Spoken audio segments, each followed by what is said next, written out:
So you've got a business. But what about a brand? The difference? More of you. Wix gives you the freedom to create your website, own your brand, and do it on your own, exactly how you envisioned it. Experience limitless customization.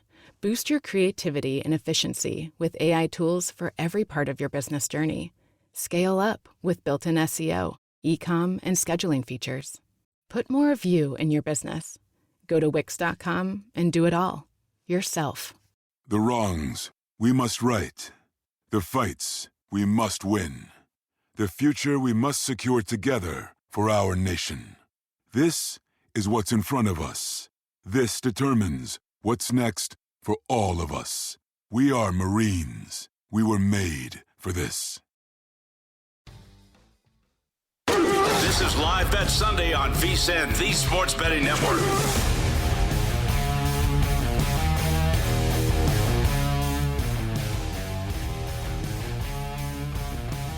Welcome back into Live Bet Sunday on VSiN, the Sports Betting Network. I'm Grace Remington with Will Hill. We recapped a little bit of baseball for you, but now it's time to go back to the court. And now joining us on the Progressive Guest Line, Matt Moore of the Action Network and Locked On NBA podcast, joining us with some of his best bets for tonight and tomorrow's NBA games. Matt, happy Sunday to you. Thanks for taking out part of your day to spend some time with us here. Let's talk about this Knicks-Pacers game tipping off in about a couple hours here. I don't think any of us foresaw the Knicks going on the road down 0-2, but how much confidence do you have in them to turn this series around?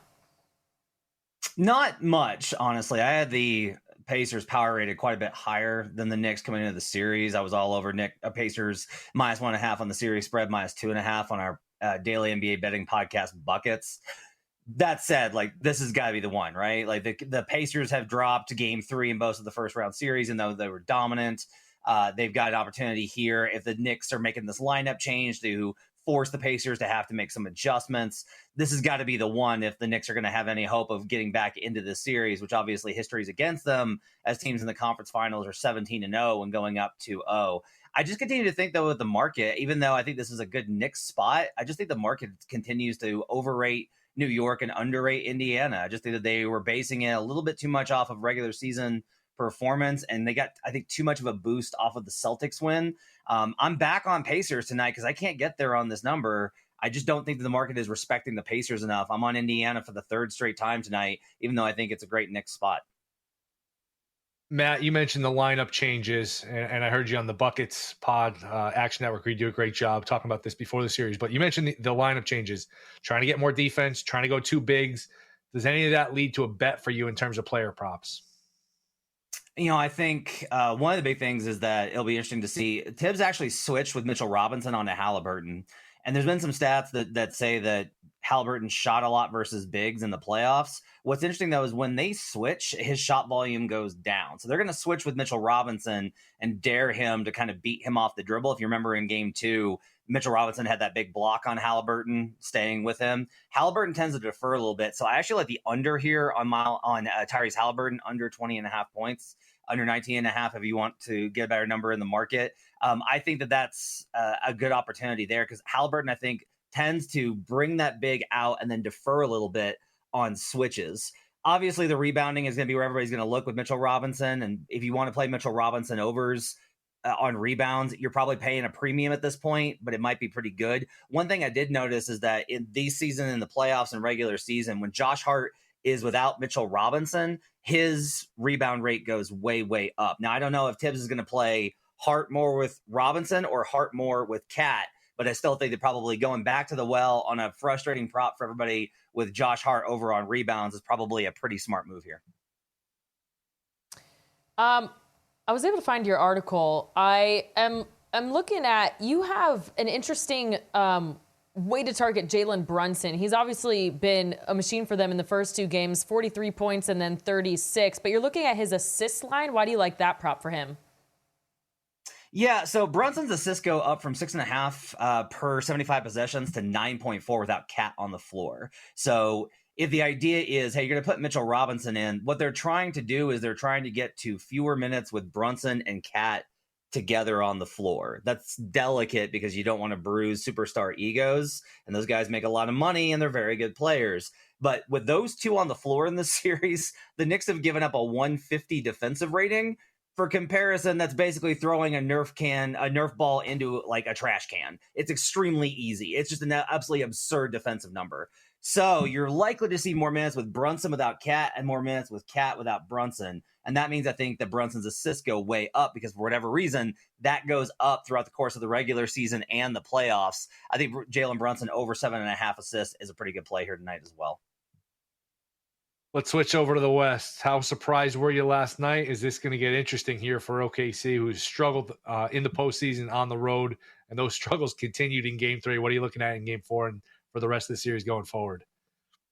Yeah, so I think Game 1 was the Thunder played awesome, shot over 50% from 3, and the Wolves played horrible. Their game plan was trash. Their execution of it was even worse. They took a bad game plan and even executed even worse in the first 2 games, honestly, in OKC. But Game 3 was everything. They shot better. They played with more energy, but also they made a lot of strategic stuff that was a lot better. They dropped a little bit more versus Shai Gilgeous-Alexander versus higher pickup points. He doesn't want to shoot that pull-up 3. So that, to me, honestly, was like a big change in this, as well as putting more pressure on the Thunder other guys like Jalen Williams and Lou Dort and Alex Caruso. I think this one probably, I'm going to like the under, I think, the most in Game 4, because I think what you're going to see is the Wolves are going to cool down from their hot performance in Game 3. The Thunder will force more turnovers, but the Wolves might force more turnovers as well. Both teams are going to be desperate to limit points off of turnovers. Even though those opportunities, I think, create a higher efficiency, both these teams are going to focus on that so much. I think this is probably going to be an ugly game. I lean Wolves a little bit here just because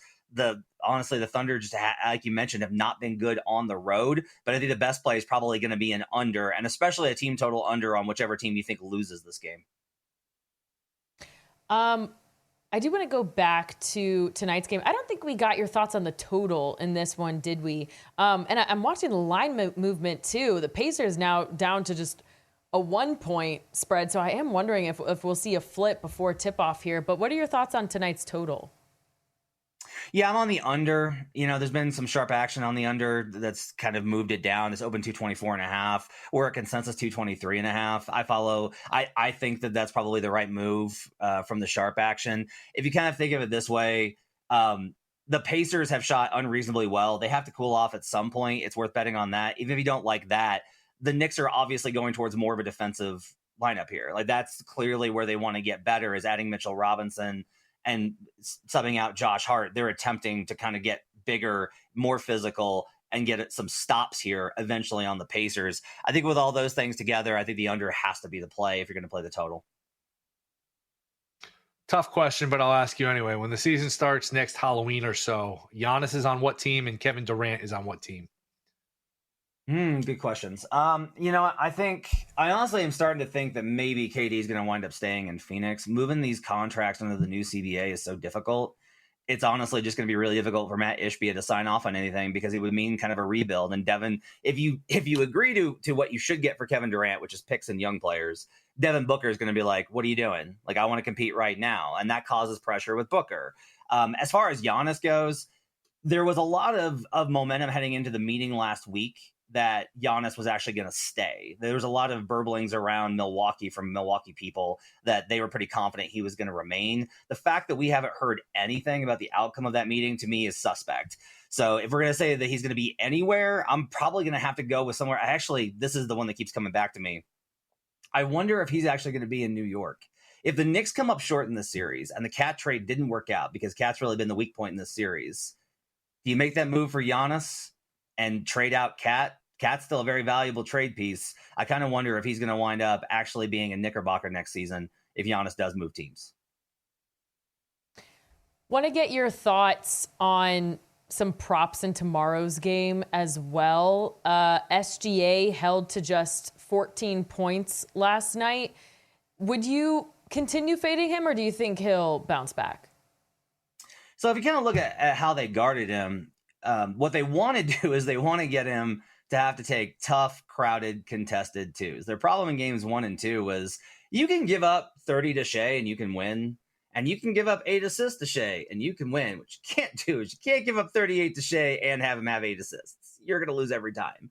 And so what they really kind of focused on in this game 3 combo was we're going to crowd him, but we are going to give him space if he wants to shoot. He's going to come out aggressive. I think he's probably going to be trying to get out and transition a lot more. I would actually be playing the under on assists in this game because I think that's where the Wolves want to get this to. They're not blitzing him. They're not sending doubles at him. They're showing a lot of help, but they're not actually sending it aggressively at him. And I don't think they want to do that. So I actually think they probably want to play under on assists. The points prop, I think you honestly want to stay away from because he's so consistent night after night after night. It's 30 or more. He had a bad game, obviously, in game 3. So did everybody else. I think probably he bounces back and he could be right around that number, I think, for game 4. But I do think the under on assists is probably a smart play given how they switched their defensive coverage against him.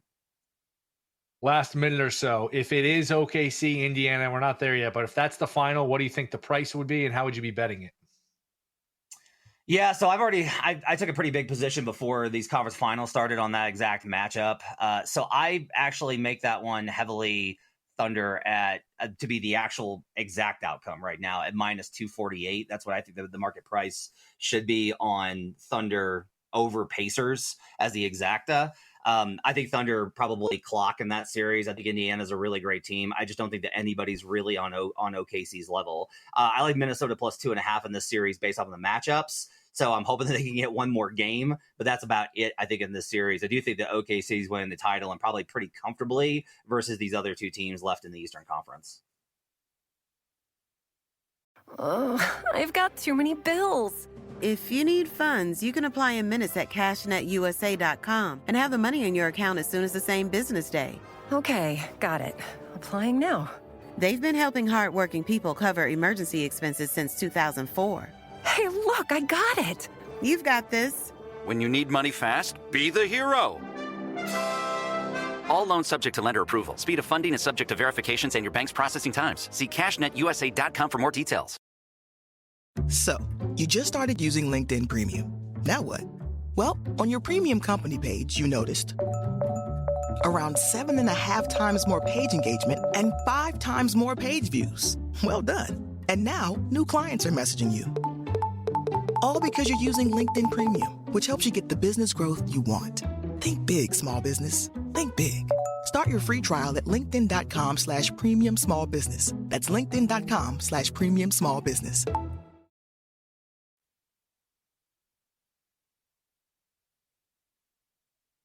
Matt, appreciate it, man. I think we're having some technical issues, but you do a great job. Action Network Buckets, I listen every day.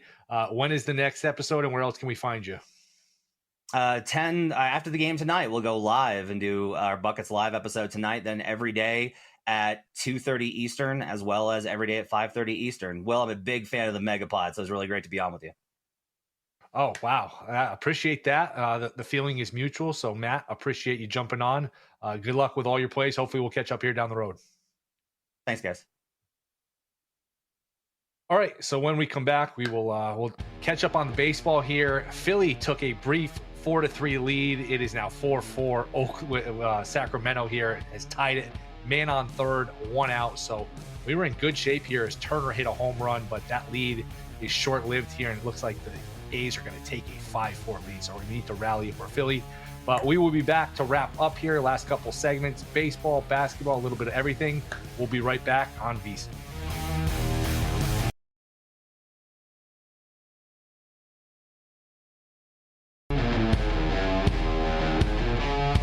This is Live Bet Sunday on VSiN, the Sports Betting Network.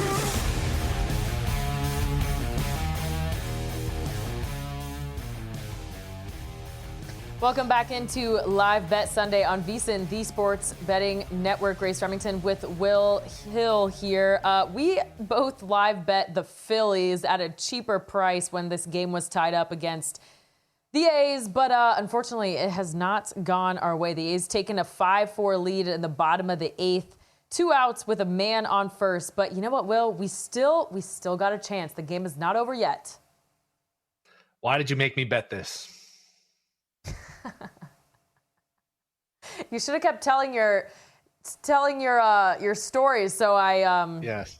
I don't know. Yes. Maybe I would have, when I finally logged into my app, I would have gone elsewhere. Okay, you know what? Let's get some positivity in here. Let's get some winning plays so Will and I can bounce back tonight. Ed Egros from the FanDuel Sports West Network and the Power Rank Substack joining us now on the Progressive guest line. Ed, thanks so much for taking time out of your Sunday to join us. Let's get into this Sunday night baseball game between the Dodgers and the Mets. A pretty close one expected here. The Dodgers minus 103 on the money line, the Mets minus 116. Before we get into any player props, you got any feeling on the side or total here?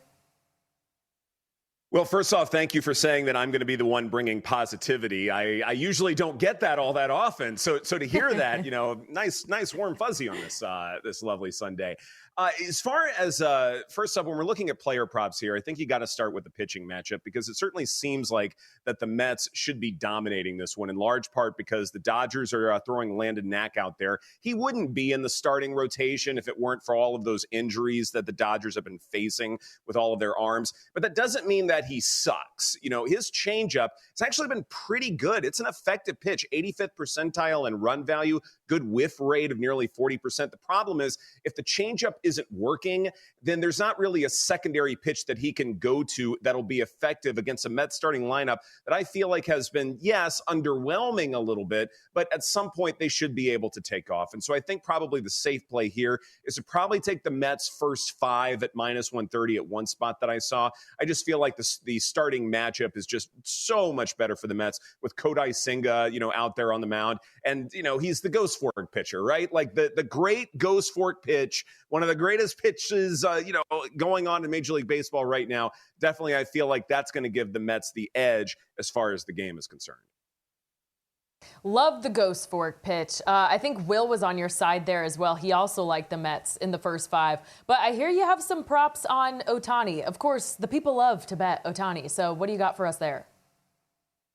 And I am here to deliver it to the people. I like Shohei Ohtani 2+ bases here at minus 110. I know it's not a great payout, but you look at his ISO numbers at 335. So 1 in 3 chance you will cash with pretty much every at-bat. Not to mention if there are more at-bats, more opportunities for him to get 2+ bases, walks, couple singles, you cash as well. And I think when we're talking about Senga and the Ghost Fork, one of the things to keep in mind here is that this bullpen for the Mets should be relatively rested. And the Dodgers hitters, as you guys no doubt know, is absolutely, stealthy. So I think this is a situation where Senga probably won't last very long. If there's another prop bet I like, it's probably under 16.5 recorded outs. Mets will probably resort to that bullpen just a little bit sooner than they perhaps normally would because the Dodger hitters are so dangerous. And I think also, too, when it comes to Senga's velocity, it may be down just a tick when it comes to that four-seam fastball.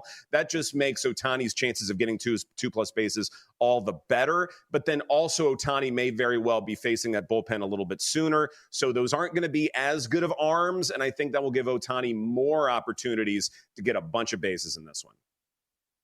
So I know you like Kodai enough to win the first 5. You are fading him in a way with that Ohtani prop, but his K prop looks like it's still at 5.5. Pretty juicy to the over. No. I was looking at someone else. Minus 128 to the over. Do you like that number? Do you think he goes over the 5.5?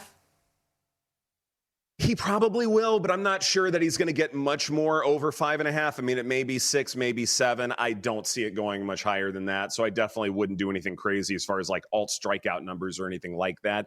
I would probably lean to the over, but it's not a bet that I'm going to necessarily be making just because, like, let's say the Ghost Fork just isn't that effective. Maybe you can't throw it for strikes. Then I have a couple of concerns that maybe he's losing a little bit of velocity on that four-seamer to the point where I don't know what other options he may necessarily have, and it just is going to mean a shorter outing to where maybe the opportunities just aren't there. Plus, I think Dodgers hitters, even if this isn't going to be a great night for them, I do expect them to at least make some decent contact, maybe a lot of ground ball outs, and that may also be a problem for the strikeout prop. So I wouldn't necessarily recommend going over, but he probably will. Yeah, I tend to agree with you. My lean in this game was the Dodgers team total over 3.5, just because Senga is due a little bit of regression, not as good as that 1.43 ERA is showing, but still the better pitcher here in this matchup nonetheless. Brett Beatty has been really hitting lately. Tonight we're getting him minus 120 over half a hit. Do you think he keeps his bat hot tonight? Probably so. I mean, one of the things to kind of keep in mind, when you're looking at, really both pitching staffs is that, yes, there are some real concerns here. But definitely, I think, when we're talking about streakiness, I mean, this is probably the time of the year where as things warm up a little bit and you're dealing with guys that you've scouted a good bit more. I think now we're probably hitting that part of the season where if you're starting to show your offensive capabilities, then I think you probably take that one step farther, especially on a night like tonight. Switching to the ice now, we have a final score in Edmonton. The Oilers win it 6-1, so they take a 2-1 lead in that series. How do you feel about the series? Is it over at this point? Has Edmonton figured the Stars out? I don't think so. I think this is still very much a competitive series, in large part because, let's not forget that when you go back all the way to the first round of the Stanley Cup playoffs for the Dallas Stars, they didn't have their full complement of players, and yet they were still able to knock off a really, really tough Colorado Avalanche hockey team. And so now that these guys are starting to kind of get back into the fold, notably Jason Robertson, but then, also you get Heiskanen and all these other guys. To me, this is one of those deals where the Stars need to prove that they can outscore Edmonton. And I know that's easier said than done, especially when you consider that now it's the Ryan Nugent-Hopkins, those sort of secondary pieces. Those are the guys who are really stepping up for Edmonton now. That makes the Oilers really, really dangerous, and it's not all about Connor McDavid. But at the same time, the Stars do have their own forward depth. I think that is going to matter in this kind of series where if the Stars can prove that they can just outscore and not necessarily expect Jake Ottinger to be some sort of superhero, if they can win these kind of 6-5 hockey games that we know Edmonton will play a lot of, I feel like the Stars can very much come back in this one. I did have Edmonton winning at the beginning, but at the same time, from what I've seen of the Stars, look, this game got out of hand. It happens. And also, too, there have been some injuries and some calls that have been really inconsistent, especially early in this one, where a puck flew over the board or flew over the glass, and it wasn't called, which was very weird. So it may be something where, officiating regression may be due for the Stars. I think this is a situation where, yes, Edmonton's looking dominant, but Dallas is not out of this series just yet. Ed, last couple minutes here, just back to the Dodgers quickly. What's the vibe around them? Do they have concern that their pitchers continue to get hurt? I know Ohtani's starting to throw to hitters. They haven't played well recently. Is this just a mid-season thing? Or where are you at here with the Dodgers, just big picture going forward? I think we kind of forget that because the Dodgers won the World Series last year, that this, was never a problem last year. But it's always been an issue with the Dodgers, right? Dodgers not having enough arms. This is something that's been going on for a long time now. And I think it's kind of rearing its ugly head once again. I mean, Blake Snell, 60-day IL, Tyler Glasnow with a shoulder injury, Roki Sasaki shoulder injury. I mean, you add Ohtani to that list, that's 4 guys out of 10 starting pitchers listed who aren't available to pitch right now. Not to mention with Ohtani, is you talked about him, starting to face guys. He's not going to be around until after the All-Star break. So that's not going to be a quick fix. That's going to be a month and a half where the Dodgers have to figure out this starting rotation situation. And to me, these are things that can add up just because, yes, I know the Padres are struggling, but the Giants aren't. And the Diamondbacks may not. So this division is very much competitive. Starting pitching is a concern going forward. And yes, there's some real concern around here. Ed Egros of FanDuel Sports West and the Power Rank Substack. Ed, where can we find your work typically? Well, you can check out my Substack at Ed with Sports, and I've got another hockey piece that I'm going to be dropping either sometime tonight or tomorrow, just talking about one key decision when it comes to hockey. If, say, you're a hockey general manager and you could either get a superstar or a bunch of depth, what does the data tell you to do? And this is something that I will explore in my piece. Oh, you are speaking my language. I love that kind of stuff. Okay, that's a great tease. I'll check it out after the show.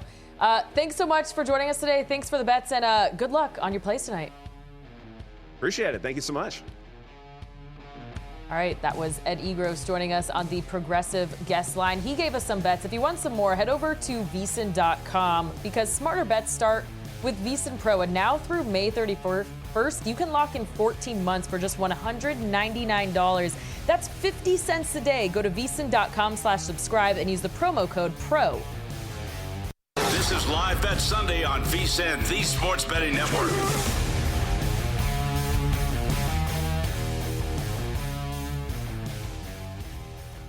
Welcome back into Live Bet Sunday on VSiN, the Sports Betting Network. If you are looking for some fun summer plans, look no further than Circa Las Vegas. This summer, go all in with them with the ultimate getaway package, just $400. Here's what you can get for that deal: a 2-night stay at Circa, a $100 dining credit, a $100 beverage credit, and your very own daybed at Stadium Swim, where the party never stops. All of that just for $400, resort fees and taxes included. This limited time offer valid for stays between May 26th and September 4th, so you can start booking tomorrow. Don't miss out. Lock in your all-in summer package now at circalasvegas.com. Will, have you made your way out to the Circa yet? I have. It's great. Circa, Bar Canada. It's tough because when I come out there, we have the kids. I've got some little ones, and it's adults only. But no, it's great. I mean, Stadium Swim, the big TVs in the pool. I mean, you can't beat it, and that's just that's an incredible deal. And I guess I don't know how you feel about this. Is this the official start of summer? I always felt like, I don't know, when I was in school, the official start of summer isn't until school is over. But now that we're adults, right? I guess Memorial Day, a lot of people consider the official start of summer. Where do you stand on that? Working in sports is so weird because I don't remember any of the holidays. Like, I have Thanksgiving and Christmas, and I truly don't know what the other holidays are because sports never sleep, right? Like, we work through the holidays. Right. So it wasn't until yesterday that two of my friends were like, oh, I'm out of town for the long weekend. I was like, what? Oh, it is a long weekend. Okay. So I don't know if I can say it's the official start of summer for us. It is for my friends. Okay. But you're right. It feels like once the school year is over. But if you have kids in school, then there you go, because you're kind of on their schedule. So now your summer lines up with their schedule. No, and you bring up a good point. It is a little bit of an earlier Memorial Day weekend. I remember it being usually like the last weekend in May, really towards like the latter couple days of May. So this does feel like a week early. It snuck up on me, but it doesn't sound like you're in the spirit of Memorial Day. No cookouts, no nothing, not firing up the grill, no special plans, nothing. No, I have plans all Memorial Day tomorrow. I was telling you in the break, a few people at VSiN know this, but I have a role in a local musical playing Mrs. Banks and Mary Poppins. And so we have rehearsals all day tomorrow. The scene setting is England, so I'm actually living in quite the opposite setting of Memorial Day. So I'll find a different way to celebrate later on in the week, or, maybe June, July. July is actually when it gets slower for me. So as soon as Independence Day rolls around, that's when I'll be celebrating America. But what about you? Any Memorial Day plans? No, I mean, just cooking out, getting the grill going. But we buried the lead. I mean, we're 2.5 hours plus into the show, and we're just finding out that you have a role in Mary Poppins as Miss Ben. I mean, this is something. I mean, I know we have to start with the baseball games. This is something that we should have mentioned earlier. I don't know why this is just coming up now. Is this something that we can watch? Is this something that is available to the public to watch when the play occurs? Well, it is definitely available to the public. Also, I appreciate you hyping me up here. Our theater is called Audience of One. That's the company. It takes place at the Capitol Theater in Lebanon, Tennessee, which is 40 minutes east of Nashville. So, hey, if you live here in Tennessee, hit me up. I'll show you where to get the ticket links. But once we go live, which is the last 2 weekends of June, I'll try to get some videos, try to post those. It's a 10-show run in 10 days. And I was actually thinking about this because, working in sports, my life is a bunch of sports similes and metaphors. Right. We have a crazy turnaround where we have 4 shows in less than 48 hours: Friday night, Saturday matinee, Saturday night, Sunday matinee. And I was trying to think of professional athletes. I don't think anyone, we complain about the NBA scheduling or baseball they play several games. I don't think pro athletes have that tight of a turnaround where they would have to play 4 games in 2 days, essentially. But you have these professional Broadway and Western actors or touring actors who are doing 8 shows in 7 days. And I'm just like, I think theater actors might be the best athletes in the world, and they get no credit. So that is my hot take for the summer. What you're telling us is we should be fading you in the 7th and 8th shows. We should be fading, going under on all your player props. That's what you're telling me. That's so bad. Please do not fade me. I need to keep my voice strong and healthy for this run. Although this is my first show since high school, and I do remember the last show is where everyone would kind of get wonky and like you would add like jokes into the script. So I think you could fade the last show probably. Okay. But hey, you can't bury your lead either. You told me you took some theater classes in college, and I need to know more about this. I need to know what types of roles Will Hill was playing. Were you the comedic relief?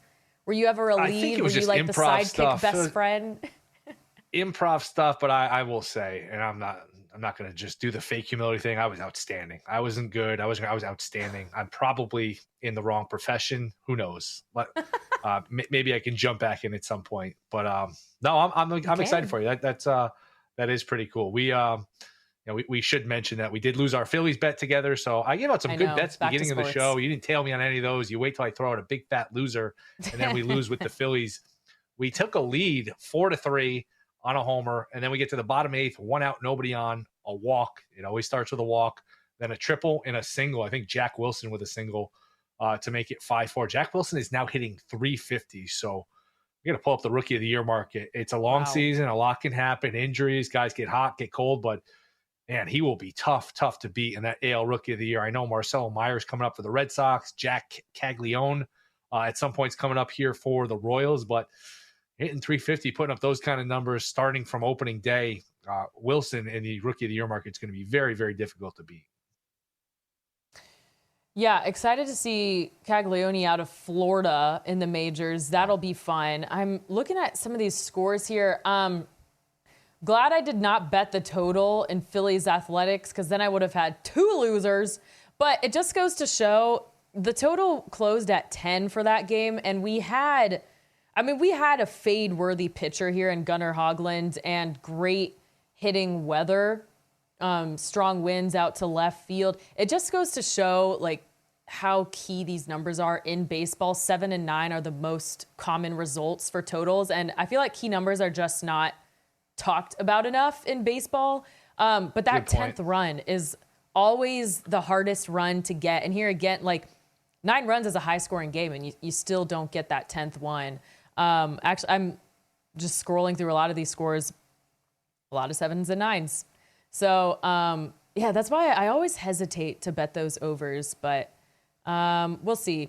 Padres now leading the Braves 5-3 in the bottom of the 9th. Looks like no one on base, no outs yet. So Braves with a chance to make the comeback here. Yankees and Rockies have resumed play.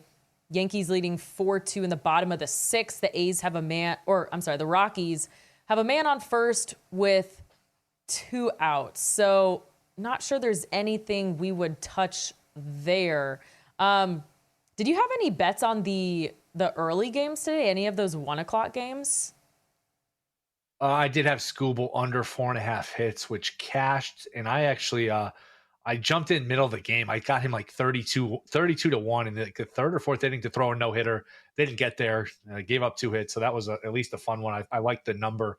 And it gave me a nice little sweat for a little bit, but wasn't able to get that home. By the way, I looked at FanDuel, Jacob Wilson, -165. So he is odds on to win Rookie of the Year. I haven't checked much of these awards markets recently. Judge -3,000 for MVP. Ohtani -110 for MVP in the National League. Skubal, even money to win the AL Cy Young. Skeens +240 National League Cy Young. So NL Rookie of the Year is more wide open. Baldwin +290. Then Smith Schauber 5-1. Logan Henderson +550. So always interesting to keep an eye on those markets, especially when you have a big time performance and you think, maybe you can get ahead of the number here with one of these games. Right. With the MVP, it's always for as long as Aaron Judge and Shohei Ohtani are alive. It's always going to be hard to win the MVP market. Although I do think with how heavy of a favorite Aaron Judge is, it just naturally gives you value in other places. I had Bobby Witt to start the year, I think. I forget what I got him at. But I mean, just looking, see, this is crazy that the fourth shortest odds here are 100 to 1, and Aaron Judge could get hurt, So I do think just because there's a heavy favorite doesn't mean like you have to skip out on those markets. Real quick, back to NBA. I know the NBA playoffs are heating up. Our partner, ProfitX, is offering the best odds all playoffs long. ProfitX is a peer-to-peer sports exchange available in more than 40 states. You will be able to make your sports picks against other groups of fans rather than against sportsbooks. Exchanges guarantee the best odds on average by 10 to 20%. You can even request your own odds. Download ProfitX today with the code VSIN and earn up to $200 in profit cash over your first month. Surprise bill? Need fast funds? CashNet USA can help. When you need money fast, be the hero. Apply in minutes at cashnetusa.com and get a fast decision. All loans subject to lender approval. Speed of funding is subject to verifications and your bank's processing times. So, you just started using LinkedIn Premium. Now what? Well, on your premium company page, you noticed around 7.5 times more page engagement and 5 times more page views. Well done. And now, new clients are messaging you. All because you're using LinkedIn Premium, which helps you get the business growth you want. Think big, small business. Think big. Start your free trial at linkedin.com/premium small business. That's linkedin.com/premium small business.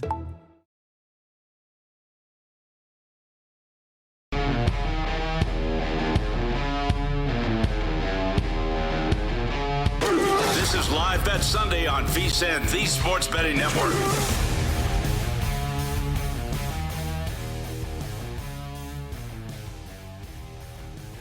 Welcome back into Live Bet Sunday on VSIN, the Sports Betting Network. I'm Grace Remington and Will Hill, bringing you home with our best bets of the evening.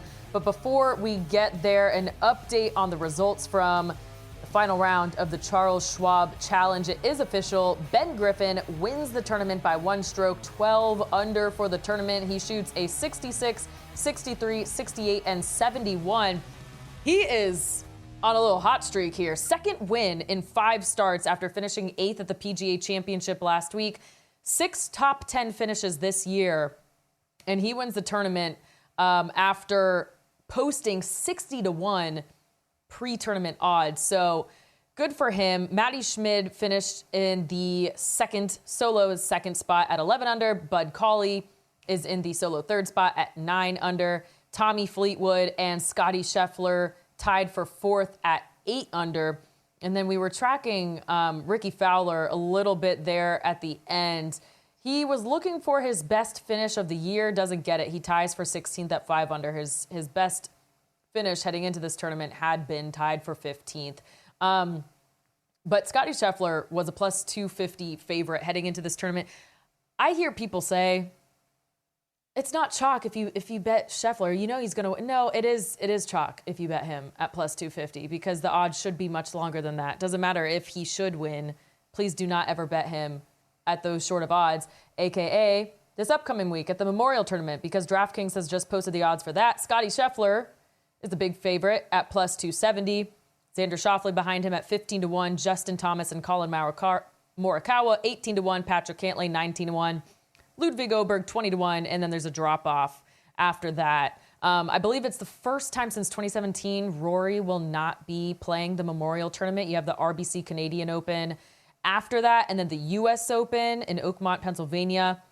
After that, the weekend of June 12th. So maybe Rory's resting up for those. But either way, congrats to anyone who had a 60 to 1 ticket on Ben Griffin. Let's get into our best bets now. Our best bets are presented by G-Bank. And right now, VSIN, in partnership with G-Bank, is running a $500 trifecta from G-Bank First Bet and VEASAN. All you need to do is open a GBank Visa Signature credit card in the first 90 days, deposit and play through $1,000 at first bet to trigger the $500 trifecta. You'll receive $200 in cashback rewards on your GBank Visa Signature credit card. First bet will then give you a $100 deposit match. VEASAN completes the trifecta with a free VEASAN Pro subscription through August 31st, a $200 value. So that is $500 from GBank, First Bet, and VEASAN. Head to VEASAN.com/GBank. Again, that is VSIN.com/GBank. This one-time promotion is limited to customers opening a new account in response to this offer and does not apply to requests to convert existing accounts. So apply today. Terms and conditions apply. Will, you have some best bets for us, so let's get to those. And let's start with the NBA. That is tipping off in a little over an hour here. The Pacers, the home favorite in this one, with a 2-0 lead in the series. And this number has been bouncing back and forth between the 1, 1.5, 2. But what do you like in this one? I'll go with the Pacers. I'm rooting for the Knicks in a longer series from some of my pre-series bets, but I have a hard time seeing it with the Knicks. I just think that there's some mismatches defensively that Indiana can hunt. I think the home crowd for Indiana is going to be huge. They just seem to be so relentless, such a good shooting team. There's always somebody open, and I don't know that the Knicks are going to win this game, and so I will take the Pacers. I'll lay the point. This line is really baking in the fact that the Knicks are desperate and motivated. Must-win games means you must not be very good, because just because a team is facing a must-win game doesn't mean they're going to win it. If everyone always won their must-win games, nobody would ever be eliminated. So I think that angle can be a little overplayed here, a little over-exaggerated in terms of baking into the market. So I will go Pacers minus the point. And switching over to Major League Baseball, talked about this game a couple times during the show. I'm going to go Mets first 5, money line minus 125 is a pretty widely available price here.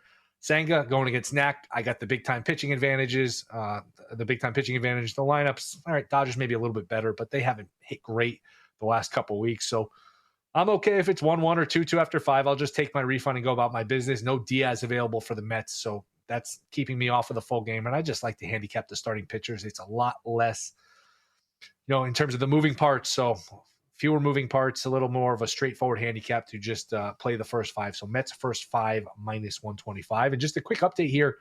WNBA did give out a pick earlier, the Storm plus 5.5. I mentioned I don't think the Aces were as good as the market or as previous years. It is the Storm up 58-34, putting a beat down on the Aces there, Grace. Look at you. Now you're an all-star WNBA capper. Will Hill can do it all, folks. I want to go back to Knicks Pacers for a moment, because you mentioned the Indiana home crowd. And I was looking at these point spreads thinking, so first of all, we have been challenged this NBA postseason in determining the true value of home court advantage. But it does seem in this series that the Knicks are getting more points for their home court advantage than the Pacers are, when they really shouldn't be, because we've seen that Indiana crowd. I mean, they're loud. And they sell out. They have the towels and the matching shirts. But the Knicks closed 6-point favorite in game 2. This one, Pacers opened 1.5-point favorite at DraftKings. So that's like a 5-point when we thought it was supposed to be 4 for home court. Just doesn't really seem fair. And we heard from Matt Moore earlier at the Action Network, and he's been higher on the Pacers in the market for this whole postseason. I found his article. He made the spread for the first 2 games of this series, Knicks minus 0.7, so almost a pick 'em. So I just think that's some interesting insight there. But that would be, the Knicks go down 3-0. Do you think if they go down 3-0, could they get swept? Do you think? Certainly on the table. I mean, they're going to be an underdog in game 4. Yeah. Mm-hmm. I mean, I would hate to see it just from a fan standpoint, because I had high hopes for the series, especially after game 1 was so exciting. I mean, I don't know how much of that you watched. That was one of the best basketball games I've ever seen, to be down 9 with 50-something seconds left, to be down 17 latter part of the fourth quarter. I just go on and on. It seemed inevitable that the Knicks were going to win. And then the Pacers started to hit some shots. And I was thinking, man, maybe the Pacers could actually cover this game, which would be crazy, to cover the 6.5, or whatever it was. And then before you know it, it's a 5-point game, 29 seconds left. You think, all right, Knicks might not cover here, but obviously going to win. And then the shot from Halliburton, the range of emotions from thinking, the shot was no good. It goes up in the air. Game's over. Knicks win. Then it goes through the hoop miraculously. You think the Pacers had won on a 3, and then it's neither because his foot was on the line. It's a 2, and we go to overtime. And then after all that, the Knicks had a 4-point lead and a chance to go up 6 when they got the wrong end of a non-goaltending call. So I had high hopes after that game. Maybe Knicks win tonight, and we're still in for a long series, but they're going to have to at least obviously get one of these two, or they're eliminated. I don't think if they're down 3-1, it's like completely doomsday, because game 5 is at home for whatever that's worth, and you can get that one. You'd have 7 at home if you could get it that far. It's different when the team that's the higher seed is down 3-1 than the lower seed, where 5 and 7 for the lower seed are on the road. So I'm looking forward to it. Maybe the Knicks can make it a series, but I got the Pacers tonight. So I actually think the Pacers win and go up 3-0. Man, what a crazy postseason it's been in both the NBA and the NHL. This Dodgers-Mets game should be good tonight, too. I'm looking at these Circa splits as well. And this game is getting really close. Circa now listing the Dodgers -104, the Mets -108. This is after opening the Mets -137, the Dodgers +123. Like you said, the Mets no doubt have the pitching advantage here with Kodai Senga, but that line movement is pretty crazy. I do think the Dodgers can get over that team total of 3.5. I mean, we'll have the full complement of outs to get there. They are a top 5 team against righties. The Mets didn't have to go deep into the bullpen yesterday because David Peterson went 7 2/3 inning, but the day prior, they used 7 or 8 different relievers. So I do think Kodai Senga's due some negative regression here. But then maybe the bullpen's a little bit tired too. And hey, maybe we can cash both of our bets. But that wraps another Sunday for us here on Live Bet Sunday. Scott Seidenberg is going to take it from here for the next 4 hours. Then it's cashing out with Dustin Sweetelson. So stay tuned here to VSiN, whether you're watching or listening all night long. Our hosts and cappers got you covered across the entire sports world tonight. For Will Hill, I'm Grace Remington. Thank you for tuning in. This has been Live Bet Sunday. Good luck with your bets tonight. We'll see you next time.